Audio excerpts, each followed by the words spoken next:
Morning everybody, welcome to Solo ReacTalk. This morning I'm going to be reacting to Death from the Skies, Surviving Civilian Bombing Campaigns on the Home Front World War II YouTube channel. If you guys want to check out my previous reaction to the other On the Home Front videos, remember the playlist card is going to be at the top here. Just click on it and be able to access them. If you want to check out the original video as well as on the World War II YouTube channel, yes, the links are going to be in the description below. Yes, let us start. 3, 2, 1, go. Right from the start of World War II, there has been little distinction between combatant and civilian. The most brutal examples of this are still unfolding on the Eastern and Pacific fronts, but British and German cities also continue to be bombed throughout the war. Today, we'll be looking at the millions of people living in these cities. What can they do to protect themselves? And how is life working out for them between shelters and shells?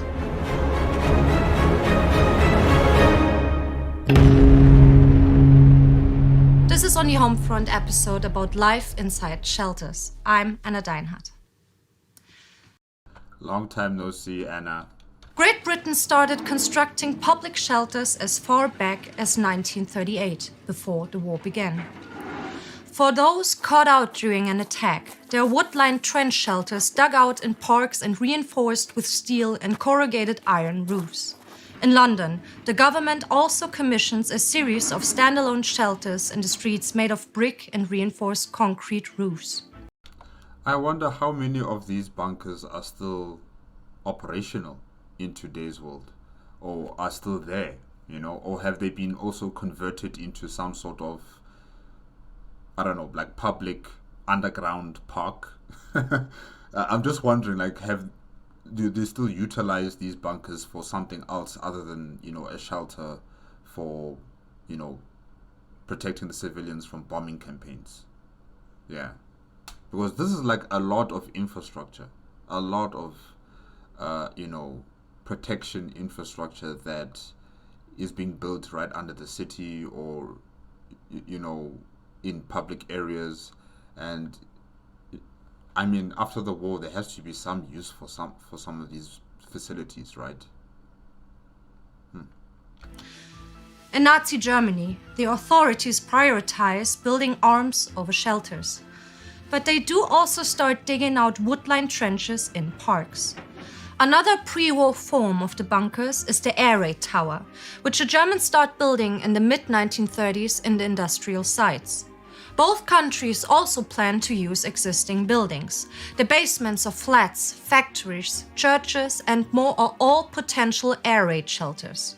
So local authorities in Great Britain and the Reichsluftschutzbund, the Reich League of Air Protection, in Germany get to work on them. They strengthen ceilings, reinforce windows, and build in iron doors. They fortify the cellars and terraced housing, creating emergency access by breaking through walls into neighbors' houses. But in general, the British government actually doesn't want people to use public shelters. City authorities are afraid that large public shelters will be centers of social protest, and they encourage people to... Social protest? How? How, when you're all cluttered up in this like narrow passageway and you're trying to protect yourself from the bombing that's happening on the surface, where do you get the time to start making and organizing a protest? A social protest? Like, where do you get the time to do that? You are stressed. You are, cooped up with so many people. It's a frightening situation. The ground is shaking. The lack of food, water, or even sometimes electricity. And then you're going to be thinking about protesting at that very moment. No, I don't think the government really thought this through. Like, who's going to protest during a bombing campaign? Anyways. To create shelters in their own homes. The number one option is the Anderson Shelter. This private shelter is named after Minister of the Interior John Anderson. It is free for poorer families with a weekly income of only £5. But this also depends if that family has space in their backyard to make a bunker, you know. And if you're living in the city center, there is no space really for anyone to be making their own personal family bunkers. For everyone else, these shelters cost £7. 6 corrugated curved steel sheets make up the shelter, buried 1.2 meters deep. 1.5 million of them were built between February 1939 and the beginning of the war that September. In September 1940, the Luftwaffe starts bombing London. When bombs begin falling almost daily, being confined to the shelters becomes a reality. Bill Wilson from Norwood recalls the problems of staying long hours in their private shelter. Heating the Anderson shelter without showing light was a problem, so food and drink could not be taken in. So people had to dash into the house to eat, drink, and then go back out during an interval in the bombing. That's crazy. That's just... I don't know why, but it does sound a bit funny, you know, in insensitive type of way. It does sound a bit funny that they're going into this bunker to protect their lives, but in order for them to survive, they need to get out to go and eat, to go and drink water, and that will expose them to the bombing campaigns. And then literally the bunker is proving to be useless at that very moment because it's not protecting them anymore. They have to get out to go and eat.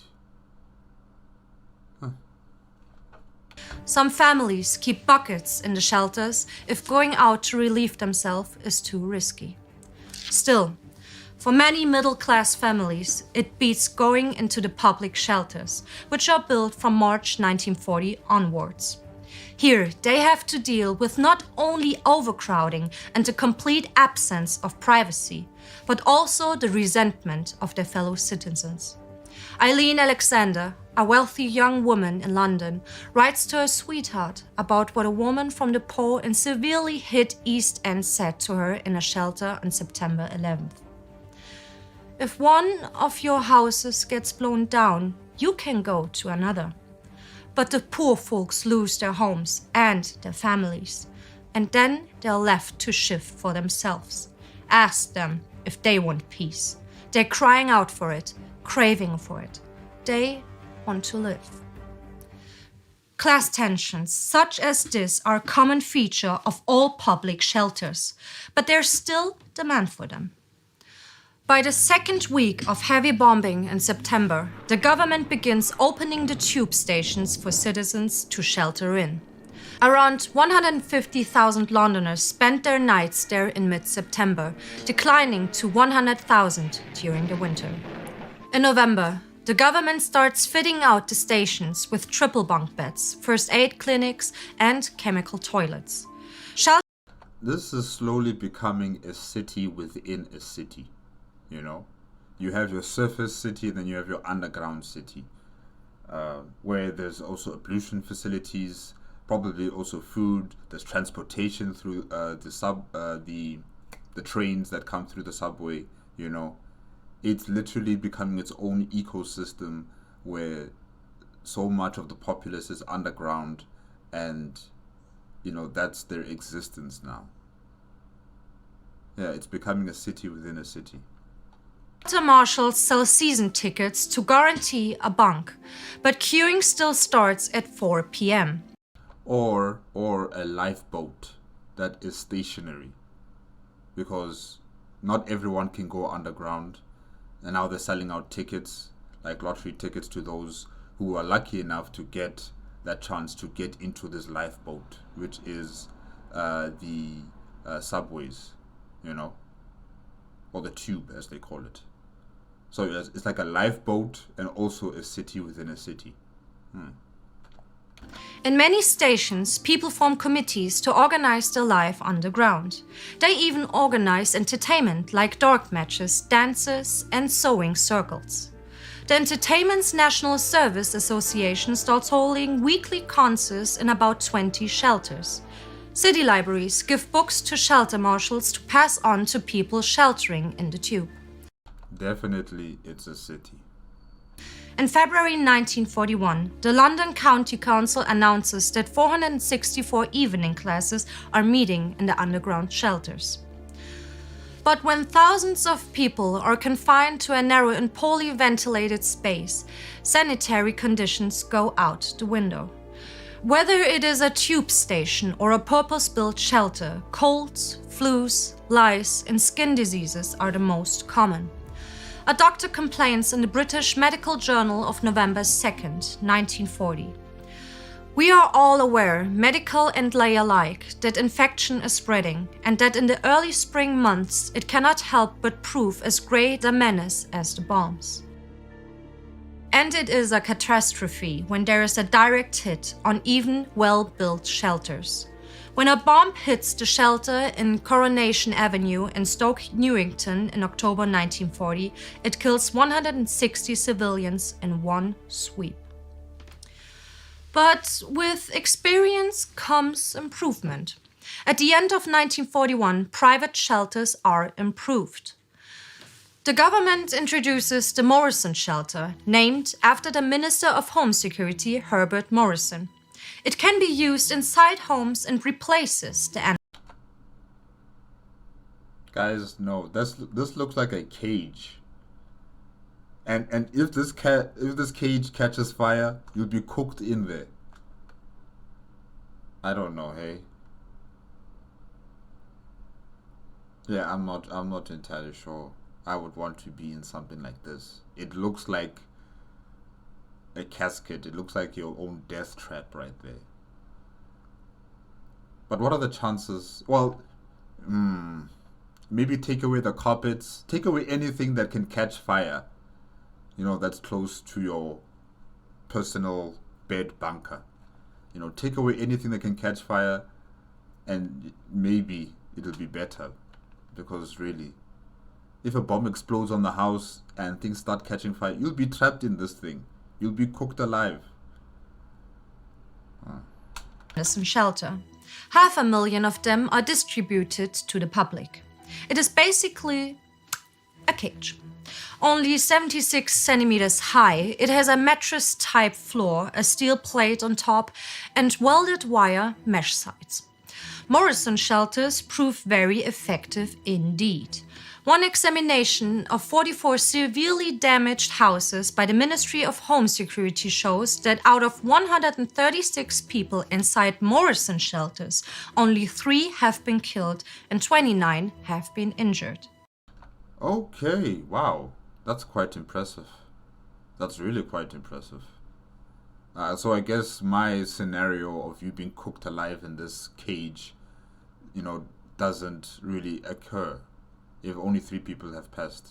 Wow, that's quite impressive. Surprisingly though, not that many people actually use shelters at all.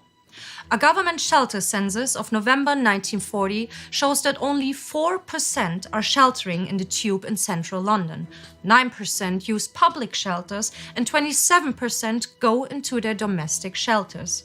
The other 60% of the population simply stay in their homes.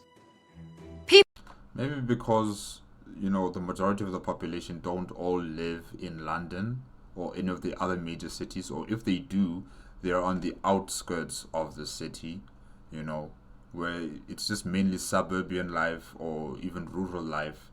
And the closer you get to the cities, where it's far more congested, far more cluttered, with buildings and concentration of infrastructure, people there need that sort of protection because that's what the Germans are targeting. The city centers, the city infrastructure to terrorize, to demoralize the British public. They're not necessarily going after the outskirts of the city because, the bombs will hit, but they won't be able to make a maximum effect of destruction. Unlike if they were going straight for the city centers where everything is clustered together, everything is close, and if you drop a bomb there, multiple buildings, multiple hundreds of people are going to die, almost immediately. So if you just target the suburban life, or should I say the suburban areas, and going out towards the rural areas, it's not really going to have that much of an effect. Yeah, I think maybe that's the reason why majority of the population haven't, bought bunkers or haven't decided to use the public bunkers or, go into the underground subways, the tubes. Yes. People have taken the attacks more calmly than the authorities expected, and hysteria and mass exodus have not appeared. You can watch our episode on the Blitz spirit to find out why. Don't get me wrong, the destruction of the Blitz has been massive. 43,000 people have died and the property damage has been colossal. And everyday life in a bombed city like London is hard. People must deal with broken sleep, a prolonged journey to work, and long working days in the war economy. Combine this with the stress of the actual nightly bombing, and you get many cases of fatigue, anxiety disorders, and other mental ailments. Still, British society does not collapse. In fact, morale has been strengthened. The British know exactly who to blame for all their struggles. It is the barbaric Germans who are responsible and who deserve punishment. And by 1943, the tide has turned in the civilian bombing campaign. As soon as German aircraft pierced British territory in summer 1940, the RAF began hitting back. Hitler tried to make up for the lack of preparation with his Führer emergency program in October 1940. The focus lay on areas the RAF can reach easily. The goal was to protect just 5% of the population in large cities. 839 shelters for 400,000 people in 61 cities are built with this emergency program from November 1940 onwards. These newly built shelters are mostly high bunkers in the form of towers or blockhouses. Wow. But, exposing the bunker to the surface like this, isn't this dangerous? Or maybe also because, like I said before, with the German raids, they were mainly targeting the city centers, destroying the infrastructure, destroying, a highly concentrated population within the city. That's what they're targeting. Maybe the same way with the British when they are bombing the Germans, they're targeting the city centers, they're targeting, where there's a high concentration of people. So these bunkers, they don't seem to be, within the city center. They seem to be way out. So yeah, I don't think the British would target something like this. Interesting. About 500 towers have been built, which can each hold at least 500 people. Also, some tunnels, LS-Tiefstollen, have been built, but it was more common to adapt existing railroads and mining tunnels into shelters. Just like the bunkers in Britain, what about the bunkers in Germany? Are they also still being used for something else? Are they still in existence? Because, like I've said before, this is a lot of infrastructure invested into these bunkers. I'm sure they still use them for other purposes. I'm not sure. I don't think you can make a apartment building out of that bunker, the tower bunker. No, I don't think so. It would be so weird. But maybe for something else. I don't know, like a museum or something, or a tour guide into the bunkers that used to be used during World War II. Maybe something like that. Yeah, interesting. Concrete underground bunkers are too costly and have not been part of the program. Berlin is one of the main targets of the RAF, and there has been a particular focus on building shelters there. On November 19, 1941, official numbers say that 237 shelters for 60,000 people exist in the capital, and 53 more for 21,000 people were still being constructed. At this point, the Nazi propaganda machine is trying to play down the danger of air raids, claiming the Allies don't have the military power to severely harm them. But as 1942 comes around, the Allies gain the upper hand in the civilian bombing campaign. From now until the war's end, the bombing of German cities will be regular and highly destructive. The Luftwaffe tries to retaliate with terror bombing. Famously, they target historic cities like Bath, York, and Canterbury between April and May. But this only has a death toll of just over 1,600 people, very little compared to the 43,000 killed by the Blitz. In 1942, there are 1,927 shelters ready for use throughout the whole Reich, which means that only around 500,000 can be protected.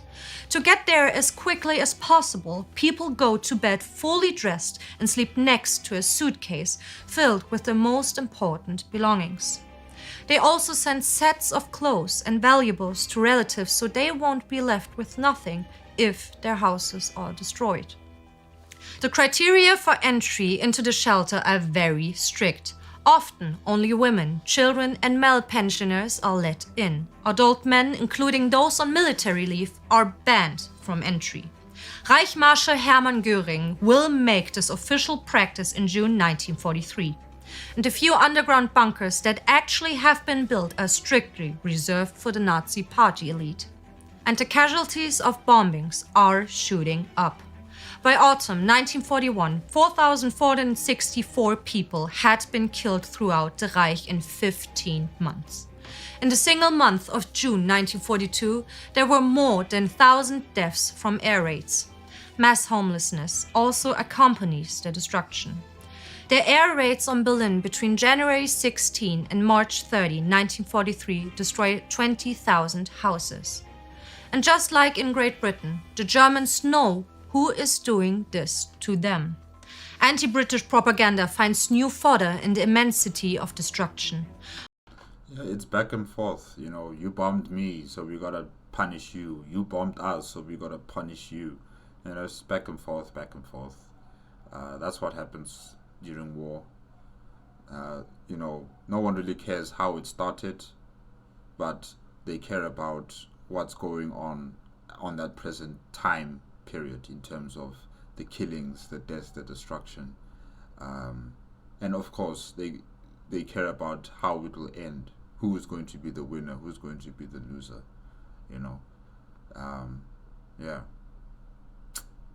On July 4th, 1943, 17-year-old BDM girl Wolfhilde will write in her diary, "The hatred against the English, the murderers and arsonists is growing constantly.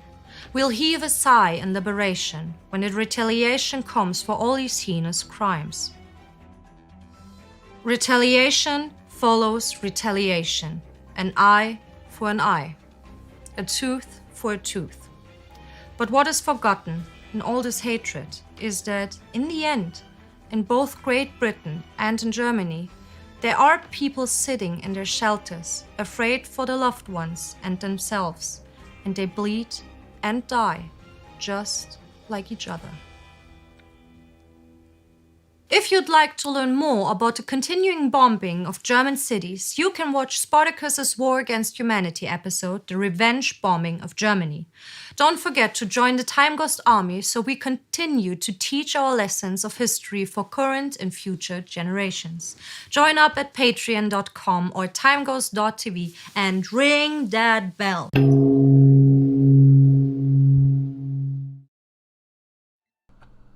Okay, guys, that is it with Death from the Skies, surviving civilian bombing campaigns on the home front on the World War II YouTube channel. The infrastructure that's been invested into these bunkers, whether it's in Germany or it's in Britain or wherever else, it seemed like it was a large project, whether it was public or private. It was a large project that consumed a lot of concrete, steel, and corrugated iron, and all these types of resources in order to protect the civilian population in these city centers. And I'm just still wondering about, after the war, what happened to all of these bunkers. Are most of them still operational? Are most of them still being used for other purposes instead of protecting people from bombs. You know, like I said before, are some of them like parks, underground parks, or underground libraries, or underground theaters? Uh, the German bunkers, the tall tower bunkers, I'm not sure what they can use those ones for exactly. Maybe they did demolish them and, you know, built new residential areas where these bunkers were. Um, but yeah, like so much investment into these facilities, really. You just have to wonder what happened after the war to all of these facilities. Um, but yeah, it's quite interesting that, you know, on both sides they built these bunkers to protect their civilians, but also it wasn't foolproof. You know, there were instances where some of the bunkers were unluckily, you know, directly targeted by a bomb. It hit directly on it, and you know, people died. Um, so the bunkers were not foolproof 100%. And also, food, water, electricity, other amenities that are required for a human to survive are also not readily available in these types of safe areas, these underground bunkers or the tower bunkers. You know, people clustered up all together in these small confined spaces. Uh, it can create a situation where pests and diseases, or not necessarily a disease per se, but illnesses will start popping up.